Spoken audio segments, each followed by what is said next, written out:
एक रूमी नाम के मौलवी को भी अरबी भाषा में ज्ञान दिया। आइए इसे इस वीडियो के जरिए समझते हैं। रूमी शहर कोन्या टर्की देश की मस्जिद के सबसे बड़े मौलवी थे और मुसलमान धर्म का प्रचार प्रसार किया करते थे और उनके बहुत से शागिर्द थे। 15 नवंबर 1244 की रोज एक 60 साल का सफेद दाढ़ी वाला शख्स सर से एड़ी तक काला लिबास पहने हुए कोन्या के मशहूर चीनी बाजार में व्यापारियों की सराय में पहुंचा।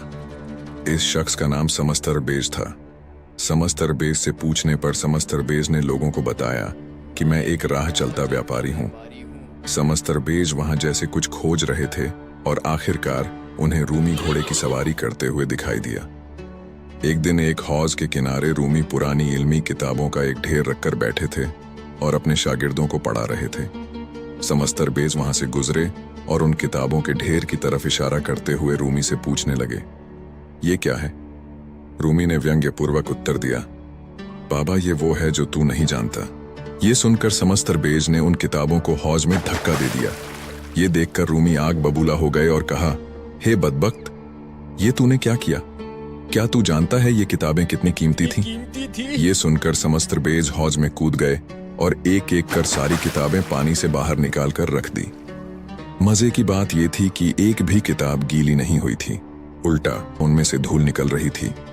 ये हैरतअंगेज नजारा देख रूमी दंग रह गया और समस्तरबेज से पूछा, बाबा ये क्या है? ये क्या है?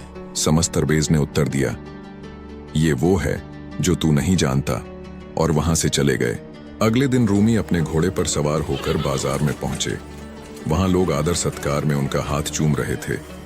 तब अचानक समस्तरबेज वहां पहुंचे और रूमी के घोड़े की लगाम पकड़कर खींच ली। रूमी पहचान गया कि ये तो वही बाबा है। रूमी भी उनसे मिलना चाह रहे थे। बाबा ने कहा कि रूमी एक मसला है, मुझे ये बताओ कि मोहम्मद बड़ा या बायाजिद बस्तामी बड़ा? रूमी ने कहा, यह तो बच्चा भी जानता है, मोहम्मद बड़ा है। बाबा ने कहा, अगर मोहम्मद बड़ा है तो उसने ये क्यों कहा कि हे अल्लाह, मैं तुझे नहीं जानता, तू कौन है? और बायाजिद बस्तामी ने ये क्यों कहा कि हे अल्लाह, तू पाक है, तू बादशाहों का बादशाह है और तेरी बड़ी शान है। दोनों के बीच काफी लंबी चर्चा होती है और बाबा के तर्क सुनकर रूमी बेहोश होकर घोड़े से नीचे गिर जाता है। रूमी की आंखें खुली तो अपना सिर बाबा की गोद में पाया। बाबा रूमी को लेकर शहर से दूर चले जाते हैं। इसके बाद समस्तरबेज कोन्या से गायब हो जाते हैं। रूमी उनकी याद में पागल सा हो जाता है और बाबा की खोज में भटकने लगता है। एक वर्ष बाद रूमी को किसी से पता लगता है कि समस्तरबेज को दमिश्क में देखा गया है। रूमी अपने बड़े बेटे से कहता है कि घर में जो सोना, चांदी, गहने, पैसा पड़ा है सब ले जा और बाबा को यहाँ ले आ।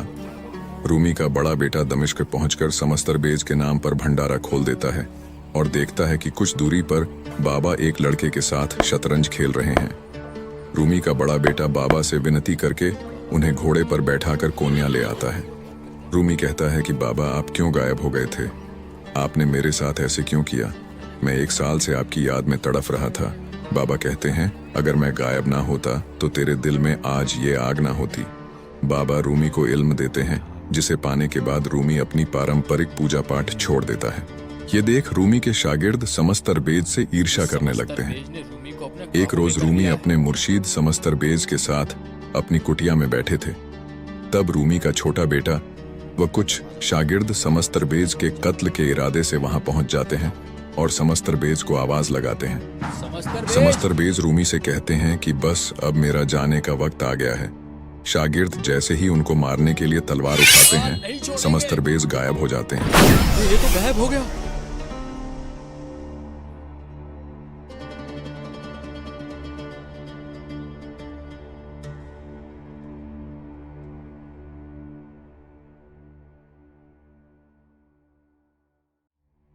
रूमी विश्व के जाने माने कवि हैं और कबीर साहिब जी के बाद दूसरे नंबर पर आते हैं। पश्चिमी देशों में रूमी काफी मशहूर हैं। रूमी की कविताएं अमेरिका में सबसे ज्यादा बिकती हैं।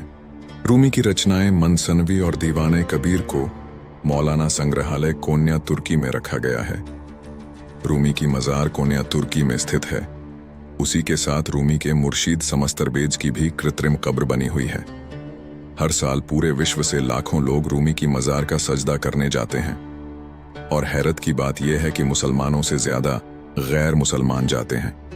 वास्तव में अल खिज्र उर्फ अल कबीर ही समस्तरबेज की भूमिका निभा रहे थे।